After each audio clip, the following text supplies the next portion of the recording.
दोस्तों, writers building मेरे पीछे सामने है, आप देख सकते। इससे पहले हमने तो शायद नहीं देखी है। बमफंड के टाइम में, सीपीएम के टाइम में हम लोगों ने सुना है कैसा हुआ था, लेकिन गवर्नमेंट चेंज नहीं हुआ था उस वक्त। इतना बम्पर वोटिंग जो रिकॉर्ड सारा बहुत जगह पहले के टाइम में हम लोग देखते थे कि इलीगल टाइप का वोट होता था, बूथ बूथ कैप्चर्स हो जाता था, फिर बहुत जगह ये सब हो जाता था। अभी के टाइम में वो कंप्लीट बंद हो गया है। वोटिंग परसेंटेज को देख रहे हैं, क्या ऐसा नहीं लग रहा है कि ये वोटिंग परसेंटेज उस दिशा में ही जा रहा है या फिर दीदी के फेवर में जा रहा है? नहीं, मुझे नहीं लगता इस बार थोड़ा चेंज होगा, मुझे लगता है। दीदी के फेवर में नहीं जा रहा है। नहीं। हिसाब से स्टूडेंट के पर्सपेक्टिव से मैं ये बात बोल सकता हूँ कि एसआर एक बड़ा रीज़न हो सकता है कि एसआर में बहुत जन का नाम कट गया है और बहुत जन का नाम पेंडिंग में पड़ा हुआ है, तो वहाँ एक रीज़न हो सकता है एसआर की वजह से।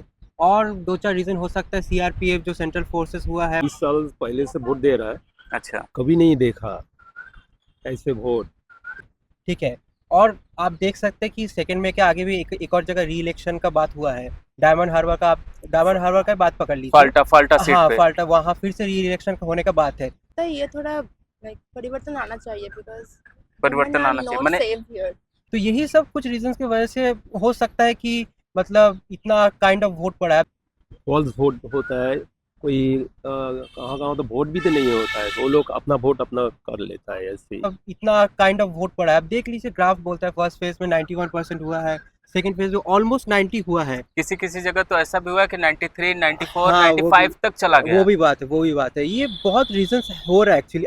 मैंने मतलब कंट्रोवर्शियल है, मैं हम्म श्योर तो नहीं हूँ नहीं नहीं, श्योर तो 4 तारीख को होगा। अभी श्योर कैसे हो सकते हैं हम अब लोग? वोटिंग का जो रेट है और जो लोगों की जो यू नो मुझे लग रहा है इस पर थोड़ा चेंज। आपने वोट दिया? दोस्तों, बहुत ज़्यादा समय नहीं बचा है और ग्राउंड रिपोर्ट और लोगों से बात करने में भी ज़्यादा अब कुछ बचा नहीं है, क्योंकि अब 4 मई ज़्यादा दूर नहीं, महज एक दिन बाद फैसला आ जाएगा कि आखिर में कौन जीतेगा और कौन सी पार्टी जीतेगी या कौन सी पार्टी हारेगी। ये फैसला आ जाएगा। अब सबसे बड़ी यहाँ पे चीज़ है कि आज लास्ट हम निकले थे यहाँ पे, वोटिंग के एक दिन पहले हम निकले थे कि हम देखें आखिर में। राइटर्स बिल्डिंग मेरे पीछे सामने है, आप देख सकते हैं, और मेरे पीछे आरबीआई का ऑफिस है, आप देख सक रहे हैं। लेकिन आज हम जानने की कोशिश किए कि जिस इमारत ने दशकों से राजनीति को देखा है, यहाँ पे बंगाल से लेके पूरे भारत पर, अंग्रेजों से लेके वामफ्रंट सीपीएम के दौर तक, इसने बहुत कुछ इस इमारत ने देखा है। आज राइटर्स बिल्डिंग के पास खड़े होकर और जानने की हम कोशिश करें यहाँ के लोग क्या सोच रहे हैं।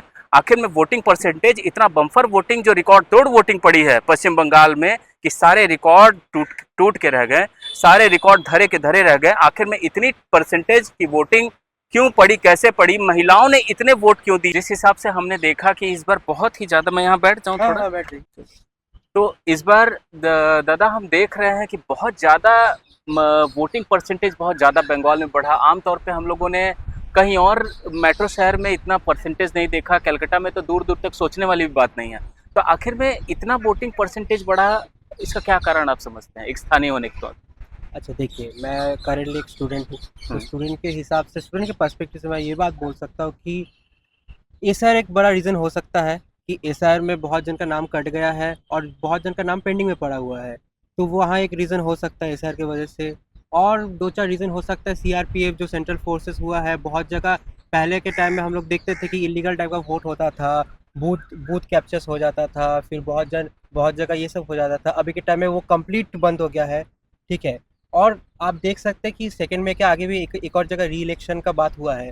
डायमंड हार्बर का बात पकड़ लीजिए।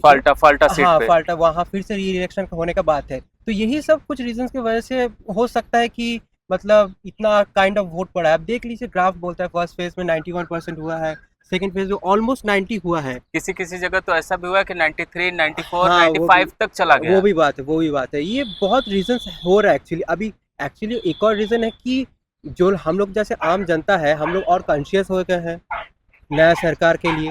ये भी एक रीज़न हो सकता है। तो जिस हिसाब से इस बार एक और चीज़, बहुत सारी जगह मैं जा रहा हूँ तो बहुत सारे लोग कह रहे हैं कि इस बार पुलिस का बंदोबस्त बहुत ज़्यादा बढ़िया था, सेना के जवान खड़े हुए थे, तो किसी को डर नहीं लगा। आपको लगता है ऐसा? हाँ, ऑब्वियसली वो लोग एक्चुअली सीआरपीएफ जवान बहुत हेल्पफुल है। मतलब मैं खुद ही देखा हूँ, मैं जब वोट लेने गया था तो जो लोग बुरी लोग आ रही थी उनका हाथ पकड़ के वोटिंग बूथ में लेके जाना, वहाँ से लेके आना, गाइड करना, ये सब ऑलमोस्ट सब कुछ हो ही रहा था। मतलब हाँ, इट्स एक्चुअली गुड। इस बार एक चीज़ और हमें देखने को मिला जो कि शायद बहुत मुश्किल था। महिलाओं ने बहुत ज़्यादा बढ़ चढ़ के वोट दिया। दीदी का लक्ष्मी भंडार यहाँ पे बहुत ज़्यादा समय से चल रहा है, हम लोग देख रहे हैं। क्या लग रहा है, ये लक्ष्मी भंडार को लेके वोट पड़ा है या कुछ और? देखिए वो बात थोड़ा बहुत कंट्रोवर्शियल है, ठीक है। मैंने तो महिलाओं का इतना वोट दे पाना, हाँ बोल सकते हैं, फॉर भी हो सकता है, अगेंस्ट भी हो सकता है। अभी वो रीज़न तो मतलब ऑलमोस्ट पूरा हिसाब से तो बोल नहीं पा रहे हैं ना। देखिए मैं न्यूट्रली अगर बोलूँ तो बहुत महिला ये भी बोल रही है कि लक्ष्मी भंडार उन लोग के लिए एक वे ऑफ अर्निंग है, और बहुत जन बोल रहे हैं कि वो नहीं है। तो मतलब ये भी इन बिटवीन है, हो भी सकता है, नहीं भी हो सकता। इतना वोट पड़ रहा है, क्या लग रहा है, लास्ट ओपिनियन आपका, हवा किधर जाएगा? जीत हार तो 4 तारीख को होगा, लेकिन हाँ। आपको क्या लग रहा है, एज अ सिटीजन आप एक यूथ हैं, क्या लगता है आपको? देखिए इतना साल से सरकार देख के आया है, ठीक है। अभी जो परिस्थिति है, अभी जो मतलब जो चीज़ चल रहा है, मैं कहीं न कहीं ये सोचता हूँ कि कहीं न कहीं चेंजेस ज़रूरत है। थोड़ा बहुत हो तो चेंजेस ज़रूरत है। बिकॉज़ हर फ़ील्ड में आप देखिए, जैसे हम लोग का आप कैंपसिंग बोल दीजिए, वहाँ एक ज़रूरत है चेंजेस। मेडिकल फ़ील्ड में, मेडिकल सेक्टर में बोलिए, वहाँ भी ज़रूरत है। तो चेंजेस ज़रूरत है, आप बोल सकते हैं। आप बस। करते क्या हैं? मैं एक्चुअली करेंटली मैं इंटर्न हूँ एक हॉस्पिटल में, पीडियाट्रिक हॉस्पिटल है, इंस्टीट्यूट ऑफ चाइल्ड हेल्थ बोल के, मतलब इंडियाज़ ओल्डेस्ट हॉस्पिटल है पीडियाट्रिक हॉस्पिटल। वहाँ का मैं बायोमेडिकल इंजीनियर हूँ और स्टूडेंट भी हूँ। I am in my final years. Thank you, आप हमसे बात किए हैं। मैम बैठी हुई हैं, उनसे भी थोड़ा सा बात करने की कोशिश करते हैं। मेरी हिंदी बहुत खराब है। ठीक है, जितना आप जानती हैं उतना मेरे जो दर्शक हैं वो तो समझ जाएंगे, उम्मीद करते हैं। तो थोड़ा कोशिश करिएगा आप लोग, हिंदी मैम थोड़ा बहुत अच्छा बोलती हैं। ठीक है, तो मैम अभी फ़िलहाल में अभी आप क्या करती हैं? नीचे मैं पकड़ लेता हूँ। ना ठीक है, अभी आप स्टूडेंट हैं। स्टूडेंट। तो इस बार जैसा कि हम लोगों ने इस इलेक्शन में देखा कि बहुत ज़्यादा एक महिलाओं को लेके सिक्योरिटी का एक मुद्दा हावी रहा। क्या लग रहा है, वोट परसेंटेज इस हिसाब से ज़्यादा हुआ? कि आपको क्या लगता है? हो सकता है, मुझे नहीं पता, एसआईआर की वजह से कुछ हो सकता है।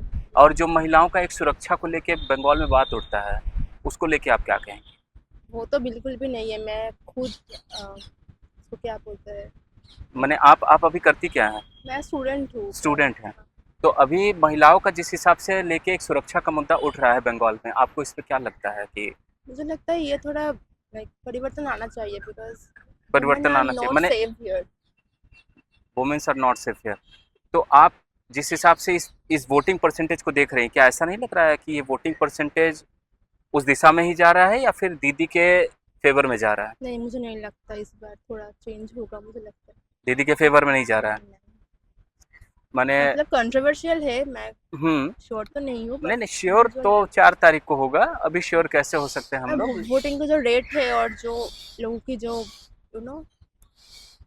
मुझे लग रहा है इस बार थोड़ा चेंज। आपने वोट दिया?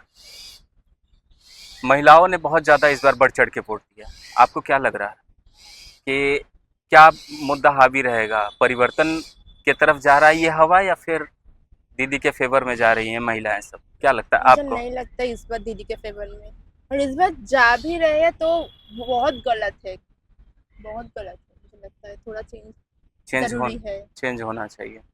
थैंक यू, आप हमसे बात किए। आप लोग समय निकाल के हमसे बात किए। बहुत लोग तो बात भी नहीं करना चाहते हैं, पता नहीं क्यों, आखिर में लोग यहाँ पे बहुत ज़्यादा बात क्यों नहीं करना चाहते हैं पॉलिटिकल इशू पे? कुछ आइडिया है आपको? कंट्रोवर्शियल है या आप लोग वो थोड़ा आप कंट्रोवर्शियल देखिए, है। मैंने बीच-बीच में मैंने बोला था ना, कंट्रोवर्शियल बातचीत है, वही कंट्रोवर्शियल की बातचीत की वजह से बहुत दिन बात नहीं करना चाहते। इसलिए बिकॉज़ हाँ, मतलब अभी के टाइम तो प्रॉब्लम हो जाएगा, इस वजह से बाद में। वायरल होने से उन लोग को पर्सनली प्रॉब्लम हो हाँ, सकता है। इस वजह से। लेकिन यूथ हिसाब से हम लोग तो अपना खुद का तो Opinion दे ही ओपिनियन दे ही सकते हैं ना हम लोग। यूथ यूथ आज के डेट में अगर यूथ नहीं बोलेगा तो कौन बोलेगा? हाँ, वही। आखिर यंग जनरेशन जो बंगाल का है, अगर जो वोट दे रहा है वो नहीं बोलेगा तो फिर कौन बोलेगा? चलिए तो सर, इस बार हम लोगों ने जैसे कि देखा, इस बार बहुत बहुत भारी मात्रा में एक रिकॉर्ड तोड़ वोटिंग हमें देखने को मिली वेस्ट बंगाल में, जो कि शायद इससे पहले हमने तो शायद नहीं देखी है। बॉम्बफ्रंट के टाइम में, सीपीएम के टाइम में हम लोगों ने सुना है कैसा हुआ था, लेकिन गवर्नमेंट चेंज नहीं हुआ था उस वक्त। इतना बम्पर वोटिंग जो रिकॉर्ड सारा टूटा, इस पर आपको क्या बोलना है? मैंने क्या लगता है आपको एक नागरिक होने के तौर पर? पहले तो ऐसा वोट तो नहीं देखा कभी। मेरा 30 साल, हम तो 30 साल पहले से वोट दे रहा है, अच्छा, कभी नहीं देखा ऐसे वोट। ऐसा वोट कभी नहीं देखा कभी आपने? नहीं देखा इधर का। तो वोट ऐसे हो गया कि रिगिंग होता है, फॉल्स वोट होता है, कोई कहाँ कहाँ तो वोट भी तो नहीं होता है, तो वो लोग अपना वोट अपना कर लेता है, ऐसे ही होता इस है। तरीके से जैसा कि हम लोग देख रहे हैं शहर में हम्म। इतना 92, 93, किसी किसी जगह 95 चला गया है वोटिंग परसेंटेज। ये इतनी बड़ी संख्या में आखिर में वोट डालने का कारण क्या है? लोगों में क्या आपको इशू ऐसा लग रहा है? क्या इशू लग रहा है? पहले तो सर सबका मन के तो भाई तो है, बिल्कुल। तो इस शहर का बात मेरा नाम है क्या नहीं है, वोट नहीं दूंगा तो क्या होगा, ये तो नंबर 1 पॉइंट। हम्म। दूसरा है यही पहले कि क्या है, इलेक्शन कमिश्नर हम्म। जो जो नियम नीति किया है वोट देने के लिए, वो सबको अच्छा लगा, ठीक है ना, इसीलिए। और इतना जो हम लोग देख रहे थे कि बहुत सारे लोग, जैसे कि मैं बहुत जगह जा रहा हूँ तो बहुत सारे लोग बोल रहे हैं कि इतनी ज़्यादा आर्मी, इतनी ज़्यादा पुलिस लगी हुई थी, तो जिससे ज़्यादा हम लोग को डर नहीं लगा। इसीलिए बात तो ये है इलेक्शन कमिश्नर का। मैंने आप जो भी अच्छा मानते हैं नहीं, हम बिल्कुल मानते हैं, हम तो कभी नहीं देखा है सब वोट। ऐसा? अच्छा, बहुत संख्या में इस बार देख रहे हैं कि महिलाएं बहुत ज़्यादा वोट दे रही हैं। हाँ हाँ हाँ। दीदी लक्ष्मी भंडार दे रही है, ये चीज़ समझ में नहीं आ रहा है कि नहीं कि लक्ष्मी भंडार तो शुरुआत तो वही किया है, ठीक हाँ। है, वो तो एक पॉइंट है। साथ साथ की दीदी का जो मजबूरी चल रहा है ना इधर, मजबूरी। हाँ, अच्छा। वो जो दिन में रात बना रहा है, रात को दिन बना रहा है, वो लोग वही उसी हिसाब से जो कॉन्सियस पर्सन है वो तो उसी हिसाब से वोट डाला दीदी का विपक्ष में। हम लोग जो जो इधर उधर जाता है सुनता है, इसीलिए हम तो साधारण नागरिक है। आप यहाँ के साधारण नागरिक हैं, लेकिन बहुत अच्छा लगा कि आप बात किए। यहाँ तो बहुत सारे लोग बात नहीं करना चाहते हैं, मुझे नहीं समझ में आता ऐसा क्यों नहीं डरता है, वो लोग डरता है, तो और क्या बात करेगा। तो आपको क्या लग रहा है सर कि इतना ज़्यादा वोटिंग परसेंटेज बढ़ रहा है, क्या लग रहा है हवा किधर जाएगा? देखिए, जीत हार तो 4 तारीख को तय होगा, पब्लिक का जब मैंडेट निकलेगा, वोट की गिनती होगी, तब समझ में आएगा। लेकिन आपको क्या लग रहा है हवा किधर जाना चाहिए? इधर लोग वोट का डरता है, कुछ मौन से कुछ बोलना चाहता है, नहीं बोलेगा, क्योंकि आसपास में तो गुंडा बदमाश घुटता है ना, इधर कैसे चल रहा है गुंडागिरी ऐसे, इसीलिए नहीं बोलता है। सबको दिल में तो कुछ ना कुछ है, लग रहा है चेंज होगा। लग रहा है चेंज होगा। चलिए सर, थैंक यू, आप हमसे बात किए हैं। बहुत सारे लोग तो बात नहीं हाँ करना हाँ, चाह रहे हैं। सर, क्या नाम हुआ आपका? मेरा टीके घोष, टीके Ghosh sir buzzer. Thank you medical sir. का पास। थैंक यू सर, आप हमसे बात किए। दोस्त, बहुत ज़्यादा समय नहीं बचा है और ग्राउंड रिपोर्ट और लोगों से बात करने में भी ज़्यादा अब कुछ बचा नहीं है, क्योंकि अब 4 मई ज़्यादा दूर नहीं, महज एक दिन बाद फैसला आ जाएगा कि आखिर में कौन जीतेगा और कौन सी पार्टी जीतेगी या कौन सी पार्टी हारेगी, ये फैसला आ जाएगा। अब सबसे बड़ी यहाँ पे चीज़ है कि आज लास्ट हम निकले थे यहाँ पे, वोटिंग के एक दिन पहले हम निकले थे कि हम देखें आखिर में। राइटर्स बिल्डिंग मेरे पीछे सामने है, आप देख सकते हैं, और मेरे पीछे आरबीआई का ऑफिस है, आप देख सक रहे हैं। लेकिन आज हम जानने की कोशिश किए कि जिस इमारत ने दशकों से राजनीति को देखा है, यहाँ पे बंगाल से लेके पूरे भारत पर, अंग्रेजों से लेके वामफ्रंट सीपीएम के दौर तक, इसने बहुत कुछ इस इमारत ने देखा है। आज राइटर्स बिल्डिंग के पास खड़े होकर और जानने की हम कोशिश करें यहाँ के लोग क्या सोच रहे हैं। आखिर में वोटिंग परसेंटेज, इतना बम्फर वोटिंग, जो रिकॉर्ड तोड़ वोटिंग पड़ी है पश्चिम बंगाल में, कि सारे रिकॉर्ड टूट के रह गए, सारे रिकॉर्ड धरे के धरे रह गए। आखिर में इतनी परसेंटेज की वोटिंग क्यों पड़ी, कैसे पड़ी, महिलाओं ने इतने वोट क्यों दिए, आखिर में हवा किधर चल रही है, ये सब रिएक्शन हमने जाना यहाँ के लोगों से जो यहाँ के राइटर्स बिल्डिंग के पास अगल बगल रहते हैं। तो ये सारी चीज़ें हम लोगों ने जानने की कोशिश की ग्राउंड पे उतरकर। आपको हमारा ये वीडियो कैसा लगा, प्लीज़ आप हमें कमेंट करें, लाइक करें, सब्सक्राइब करें। चैनल पर नए हैं तो ज़रूर सब्सक्राइब करें, क्योंकि आपके इस सपोर्ट की वजह से हम ग्राउंड पे उतर पाते हैं और ग्राउंड जीरो से आपको सारी रिपोर्ट पहुँचा सकते हैं। तो आप प्लीज़ आप अपना सपोर्ट हमारे ऊपर बनाए रखिए। तो राइटर्स बिल्डिंग से मैंने आपको ये रिपोर्ट दी। अब चलते हैं कुछ और इलाकों में, चलते हैं और जानते हैं वहाँ की बातें। बहुत जल्दी फिर मिलेंगे, तब तक बने रहिए आप हमारे चैनल के साथ।